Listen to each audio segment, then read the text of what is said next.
Hello everybody, it's Sarah, and today I will try to keep my intro short because there's quite a bit I have to get through in this video, and that is because today is my birthday book haul slash actually my summer book haul. But for my book hauls I always have them seasonally with 3 months, and summer is of course July, August and September, and my birthday is at the end of September. So actually already in autumn, but we're not taking it that seriously. But anyway, I read a ton of books in those 3 months, so I also got a ton of books in those 3 months, so I have 30 plus books to get through, I think. So let's get started. I will give you, or try to give you, a quick summary to each of the books. If I have already read them, I will tell you. I will, however, not tell you my thoughts. I will try to remember in which month I read the book, and I will have all my mid-month and end-of-the-month wrap-ups linked down below in the description box. So if you're interested in my closer thoughts on any of the books that I have already read, you can go and check those out. And now let's get into it and start with some YA, which funnily enough I got the most of, almost, in those 3 months. So let's start. The first book I have is Calamity by Brandon Sanderson, which is book 3 in the Reckoner series.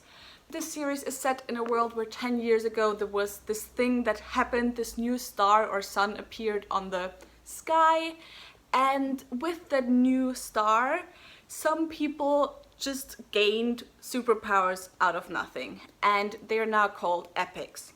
However, something else that also happened is that all those people who gained superpowers turned evil for no reason. And we're following our main character David, whose dad was killed by one such epic, and so of course he wants to take them all down. And so this is set in our world, but kind of in a futuristic sci-fi type version of our world. And I did read this book already, but I can't remember if I read it in July or in August. I think I read it in August. I'm pretty sure I read it in August. Next I have Dokebi Vicious Spirits by Kat Jo. This is the companion second book to Gumiho Wicked Fox. I won't go into the specific details of what this book is about, but it follows 2 of the side characters from the first book. And the first book follows Mi-young, who is a Gumiho, and it's kind of your typical YA paranormal romance. However, it is set in Seoul, South Korea. I did also already read this, and I read this in August, and I think I talked about this in my mid-month wrap-up. I'm not 100% sure though. Then next I have Cemetery Boys by Aiden Thomas, which I read in September, and I talked about this in my end of the month September wrap-up. And this is also a paranormal YA romance, and we follow Yadrel, who is a trans boy trying to prove to his family that he is a brujo and that his transness doesn't prevent him from being a brujo. And to do that he tries to summon the ghost of his cousin, who something happened to him and it's kind of a mystery. However, he accidentally summons the ghost of the school bad boy, and why he is dead is also a mystery. And so there's a lot of mysteries that they're trying to find out. So yeah, and I really enjoyed it, but again, if you want to know my thoughts, watch my September wrap-up. The next 2 books I have are Siege and Storm and Ruin and Rising by Lee Bardugo. And they're the second and the third book in the Grisha trilogy, or the Shadow and Bone trilogy. I don't know, it's one or the other. I read this one I think in July, and I read this one in August. Not 100% sure. But it's kind of your very typical YA high fantasy. You have this girl who finds out she has special powers, and she has to use those powers to save her country. That's the most basic summary I can give of this series. Next I have Unravel the Dusk by Elizabeth Lim, which is book 2 in the Blood of the Stars duology. The first book was Spin the Dawn, and this is pitched as a Mulan meets Project Runway. However, to be honest, I don't see it that much as a Mulan retelling, in as far as not every story that includes a girl dressing up as a boy has to be a Mulan retelling. However, in here you do also have the aspect of the girl dressing up as a boy to save her father. And that is because the emperor starts a competition for his new royal tailor, and her father is invited. However, because of sickness, his hands aren't as like nimble as they used to be, and so he in no way would ever be able to take part in that competition. And our main character Maya goes in her father's stead because she has this dream to become a tailor. However, because she is a woman, she is a girl, she will never be allowed to be one. And yeah, there's romance, there's fantasy elements. I really love the whole duology, and I talked about this book, I think, not in my mid-month, but in my end of the month August wrap-up. But I read it in August in any case. Another book I read in August, I think, is Queen of Coin and Whispers by Helen Corcoran. This is described by the author as a YA high fantasy of manners, and we follow Leah, who is about to ascend her throne after her uncle dies. However, to do that she needs a new spy master, and so she kind of gets in league with this girl who is on the search for the murderer of her father, Sania, and there's some sapphic romance going on, there's some spy mastery, there's some intrigues going on, and yeah, it's a YA high fantasy of manners. It's pretty much exactly what it was described as. Next, I have a book where I'm not even sure in which month I read it anymore, although I think it was July, and that is Cinderella Is Dead by Kaylin Bayron. Or was this only published in August? I'm not sure. Anyway, this is, again, a YA book, because of course we're still at my YA buys, but this is a retelling of Cinderella, and in this world, in honor of Cinderella, 200 years or 300 years after her passing, every year there's a ball. And all the eligible girls have to go to that ball and find a suitor to be chosen by him, find a husband. And if they're not chosen, bad things happen. However, our main character doesn't even want to be chosen, and she also doesn't want her childhood best friend to be chosen because she is in fact in love with her. So yeah, it's a sapphic Cinderella retelling, and if you want to know what my thoughts on it were, because I have also already read this, then I cannot help you because I cannot even remember in which month I read it. Although actually now that I have this last book in my hand, I think I read this in August, because I think August was the month where I read a ton of YA. So it should be either the mid-month or the end of the month wrap-up for August, and the same goes for this one, although I think it's the mid of the month wrap-up, and the book is Girl Serpent Thorn by Melissa Barshadoost. And this is a Middle Eastern inspired high fantasy that follows a girl who is cursed with poisonous skin. So everyone she touches, she kills. Now she has a chance to maybe get rid of her curse. However, to do that might set into motion some not so amazing and nice things. And so yeah, she has to decide what she prefers. Her friends and family safe and sound, or living a life being able to touch other people. Now I have two final YA books that I want to talk about. The first is Nightshine by Tessa Gretton, which I only have the dust jacket here right now because the book is in my bag, because it's my current like public transport read. Is that a thing? Now this is quite hard for me to summarize, especially because I'm not done yet. I'm still reading it. The first book I have not yet finished in this haul. But in this story we follow Nothing. That's the name of the main character. It's like kind of confusing while you read it, to be honest. And she discovers that the prince and her best friend has been exchanged with a doppelganger. And the reason for that is, as she finds out, that he has been stolen by the sorceress who eats girls. Now it's kind of weird because the sorceress who eats girls takes hearts, but obviously she only takes hearts of girls. However, Nothing knows something about the prince that no one else knows, and she knows why the prince might have been taken by said sorceress.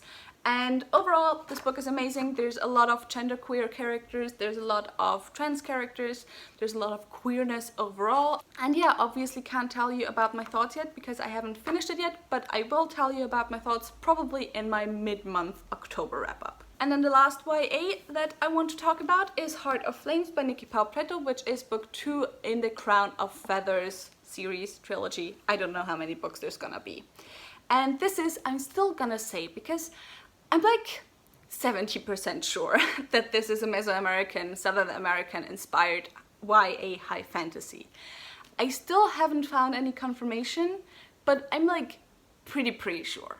Like, again, 70% sure. This story follows Veronica, whose biggest dream is to become a Phoenix Rider. However, the Phoenix Riders have been gone since decades ago, if not centuries ago, after this war and takeover and thing that happened, and since then they have been outlawed. Now she has to go through the trouble of finding some phoenixes, finding some Phoenix Riders, but then also convincing the Phoenix Riders to take her on, because of course they only take on boys and not girls. And yeah, I'm really enjoying book 2 so far. I'm like not even 100 pages in, and this is a 600-page chunker of a book, so quite long for a YA high fantasy. And again, I will probably talk about it either in my mid-month or end of the month October wrap-up. Now, let's move on to high fantasy. I have another book that I'm only currently reading, and that is Winter's Heart by Robert Jordan, which is book 9 in the Wheel of Time series.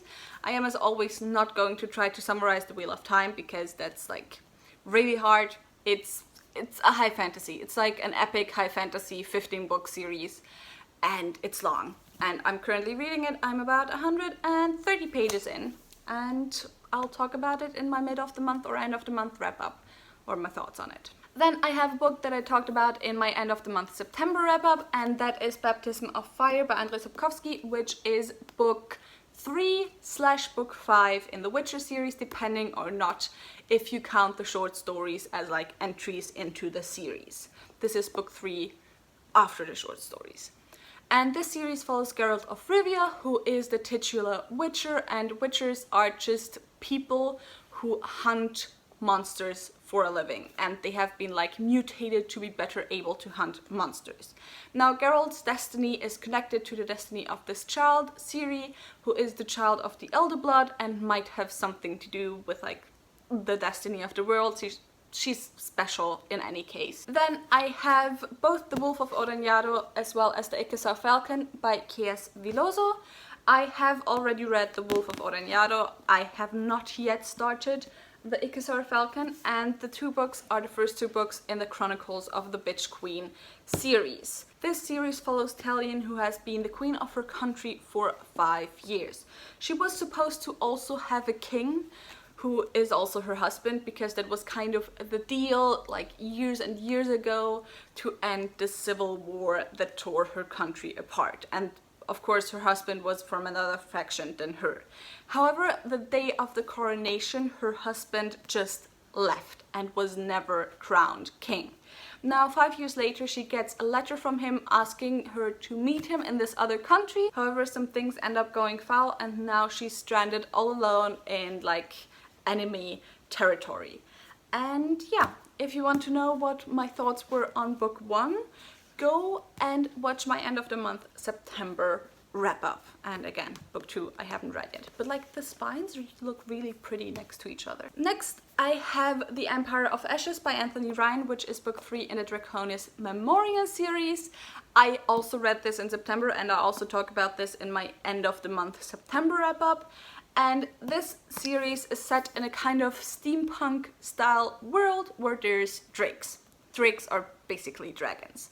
And you have people, the Bloodblessed, who are kind of similar to Elementers in Mistborn, but where Elementers kind of drink metals and then get special powers. Bloodblessed drink drake blood and then get special powers. And the first book follows an expedition to this desert place that's uninhabited and that holds a lot of mysteries, and they're kind of trying to find out the mystery, I think, of an expedition that went there before, and they discover some things that like kick off stuff that the rest of the trilogy deals with. Then I have Senlin Ascents by Josiah Bancroft, which is book 1 in the Books of Babel series. This series follows a headmaster called Thomas Senlin, and he's on his honeymoon at this kind of marvel of humankind, the Tower of Babel, which, by the way, this world is also steampunk. Now, on the very first day that he arrives, he loses his new wife, and the rest of the book kind of deals with him trying to find her again. I read this in July, and I talk about it in my end of the month July wrap up, and yeah, I wasn't too big of a fan though, so spoilers there. Last two high fantasy books are The Killing Moon and The Shadowed Sun by N.K. Jemisin, which are the two books in the Dreamblood duology, and I absolutely love both of these books. I talked about The Killing Moon in my end of the month August wrap up, and then The Shadowed Sun in my latest wrap up, which of course is my end of the month September wrap up. However, I will probably also upload a review of the duology sometime this week or next week. We'll see. I absolutely love this, obviously, but this is set in the city where the highest commodity is peace, and that's like the most important thing ever. And to make sure that peace is kept, all people who are judged corrupt are killed through their dreams by those special people with special powers called gatherers. Dreams are in general a really big deal in this world, where through dreams you can heal and also obviously you can kill. Now, at the beginning of book one, there's two things happen. First of all, the gatherer who we're following is sent to kill this one woman who is judged corrupt. However, there might be some corruption going on in why he has been sent to kill her. So he has to get behind that, and also at the same time there's this monster on the loose called a Reaper, which also kills through dreams. And yeah, I can highly recommend going and checking out the duology. Now, before we get into my actual birthday book haul, let's talk about some books that kind of don't really fit the high fantasy label or just are some miscellaneous other genres. The first of those is Gods of Jade and Shadow by Silvia Moreno Garcia. This is a Mayan mythology inspired story that kind of follows the death and the maiden trope, and you follow Cassiopeia, who accidentally opens the box in which the Mayan god of death is caught. Now she has to help this Mayan god of death kind of reclaim his throne, and the story goes from there. I read this in September and I talk about it in my mid-month wrap-up. I read it very much at the beginning of September, so if you want to know my thoughts on it and why I loved it, go watch that wrap-up. And also I did actually do a review on this, I just remembered. Then also by Silvia Moreno Garcia, I have a book that I have not yet started, and that is Mexican Gothic. This, as far as I gathered, follows this young woman who gets a plea letter from her sister asking her to meet her at her and her new husband's place, and I think there's also some haunted house trope involved and so on, and it's set in Mexico in the 1950s. So yeah, I'm interested to see what this got, because I absolutely loved Gods of Jade and Shadow. I absolutely loved Silvia Moreno Garcia's writing, and I cannot wait to get to this finally. Then I have Orphea by Joanne M. Harris. This is also a retelling, just like Gods of Jade and Shadow. However, this is an Orpheus retelling. We're following a mother who tries to get her daughter back, and through that she of course makes a deal with death and so on. I absolutely love this book as well. I read it in September as well. I also have it in my mid-month wrap-up, I'm pretty sure, and I also have a whole review of this book, which I will also leave linked down below and up there. Next, I have The Gilda Stories by Jewel Gomez.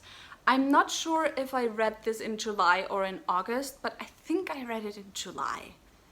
Probably. This is a story where we follow this young girl who escapes in the 1850s from a plantation. She gets taken in by these two women who own a brothel, and the two of them are vampires who then ask her to join them. And so we follow this girl's, or then later on of course, woman's life throughout the centuries, kind of getting snapshots of her life, kind of seeing the types of people that she meets and so on. And again, I think I talked about this in my end of the month July wrap-up. A book I have not yet read is 1,000 Ships by Natalie Haynes. This is also a retelling. It's a retelling of the Trojan War, however from the point of view of all the women involved, be they like Trojan, be they Greek. You also get some POVs from goddesses in there. And I cannot tell you more than that because, again, I have not read it yet. Another similar retelling is The Silence of the Girls by Pat Barker, which I'm also excited to get to, which also follows the Trojan War, but we only follow one perspective, I think, and that is Briseis. And Briseis is the character from the Iliad who was the war prize of Achilles, whom he saved from Agamemnon, I think. Or Menelaus. No, Agamemnon, right? That's who Achilles had all the problems with. So yeah, I'm excited to see what this book holds as well, because obviously I haven't read it as well. 2 more books and then we're at the books I got for my birthday, and those 2 books are Mrs. Dalloway and A Room of One's Own by Virginia Woolf. I have read Mrs. Dalloway already. I have not read A Room of One's Own yet. This is a collection of short stories, and this is a stream of conscious kind of story following Mrs. Dalloway, who's about to like give a party in 1920s London, and it just follows multiple characters on the way to the party, and also especially Mrs. Dalloway and so on. And it's really hard to read because it's stream of conscious, and I'm not a fan of that personally. But I did talk about this in my mid of the month September wrap-up, and obviously I have not talked about the other book in any wrap-ups yet. So, last 4 books, the books that I got for my birthday. And first let's start with a non-fiction, and that is Das amerikanische Museum, Sklaverei, schwarze Geschichte und der Kampf um Gerechtigkeit in Museen der Südstaaten. And this is by Cornelia Kogosch and Christian Krawagna. I think that's how you pronounce it. This, sadly, I think it's like an Austrian publication, so I don't think like you can get it in English, but the English translation would be The American Museum, Slavery, Black History, and the Fight for Justice in Museums of the Southern States. So I have talked about this before, I think at least in one video, or mentioned very quickly, that I'm very interested in going into museums and work into museums, especially of course anything that has to do kind of with ethnological museums or also history. And it very much interests me how you can portray history, especially negative or tragic history in museums, also especially of course when it comes to ethnological museums, because most of those have a very heavy, strong colonial history. And so yeah, this is a book that my mom got for me, and a fun story, she got it for me, and then because I was at her place she wanted to hide it from me, and on my birthday she suddenly runs to me and is like, Sarah, I got you a present, but I don't remember where I put it. I hid it from you and I don't know where I hid it from you. I can't find it anymore. And I was like, yeah, but where did you hide it? And she was like, on my bookshelves. And I was like, yeah, what is it? And she's like, it's a book. And yeah, there was some time until we found the book, which yeah, was kind of hilarious, and I thought it's a fun story. Next is a present I got from my best friend, roommate, Hannah's boyfriend, and it's like a really sweet present, and it's The Three Musketeers by Alexandre Dumas.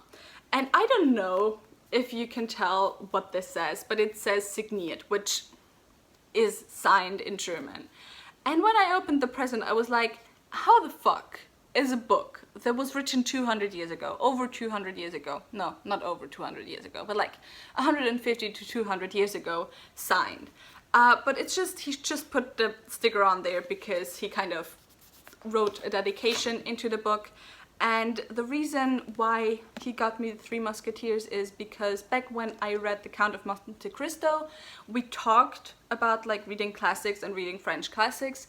And he told me that he had read The Three Musketeers like ages ago and that he really, really loved it. And so that's why he got me The Three Musketeers, which I just thought was really nice because I actually didn't expect my roommate's, my best friend's boyfriend, to get me a present, so that was unexpected. So the last 2 books I got from my dad, and there's also a fun story included there again, because he asked me, Sarah, I really don't know what I should get you for your birthday. And I was like, well, I have no idea as well. I have a list of books, but that's it. And then he was like, because, and I talked about this a lot already as well, that he doesn't like me reading that much fantasy, and he was like, well, I'll get you some books that I think you should read.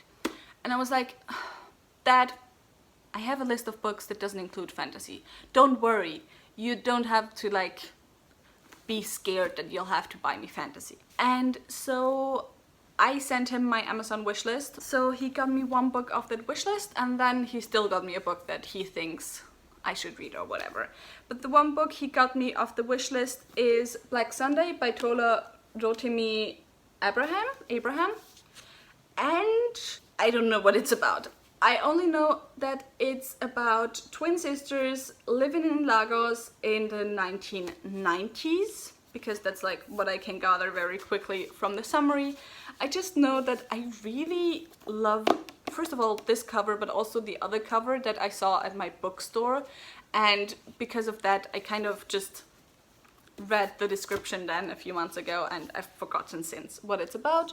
But it interested me then, so I'm sure it'll interest me now. Also, another thing that my dad was like, do you know that on your wish list you only have high fantasy, and all the books that aren't high fantasy are either by Asian authors, although he said Japanese authors, or deal with race? And I was like, yeah, kind of, because I gotta be honest, when it comes to literary fiction, I'm just not that interested in reading books about like whiny middle-class white men. So most of the books when I like look at literary fiction are by non-white authors, because that's just what interests me most when like going through those books. But anyway, the second book he got me was Chinua Achebe, the African trilogy, Things Fall Apart, No Longer at Ease, Arrow of God. And I was really surprised. I don't think I've ever heard of the author. He said that this author is a Nobel Prize winner, and that he just still wanted to give me a book that he thought I should read, but he did take into account that there's a lot of books a lot of literary fiction that deal with racism on there. And yeah, I think this is the Everyman's Library edition, and look at this. It's so pretty. I love the Everyman's Library editions. The only other edition I got from this publisher is Philip Pullman, his Dark Materials though. So yeah, and that was all the books that I got for my birthday and also in the months of summer. Again, all the links to the reviews and the wrap-ups that I talk about these books in will be linked down below, so go and check those out. I might actually kind of do a little research and write which books I talked about in which wrap-up, so you can also see that in the description box. Tell me in the comments down below if you're interested in reading any of these books. If you enjoyed this video, maybe think about giving me a thumbs up and also maybe subscribing. And again, I hope I'll see you soon. Bye!